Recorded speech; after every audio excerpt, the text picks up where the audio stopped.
আপনি কিভাবে কথা বলেন, আপনি কার সাথে চলেন, আপনি কোথায় যান, এগুলো সব একটা স্ক্রিপ্টের মতো।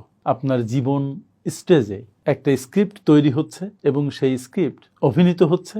অভিনেতাকে আপনি আপনি একটি কাজ করুন না, নিজের স্ক্রিপ্টটা নিজে সুন্দর করে লিখুন। লিখে আপনি সেখানে অভিনয় করবেন, কিন্তু পরিচালক আপনি নিজে নিজে হয়ে যান। যদি আপনি পরিচালক হতে পারেন, তাহলে অভিনেতাকে আপনি আপনার ইচ্ছে মতো ব্যবহার করতে পারবেন। কি দারুণ না?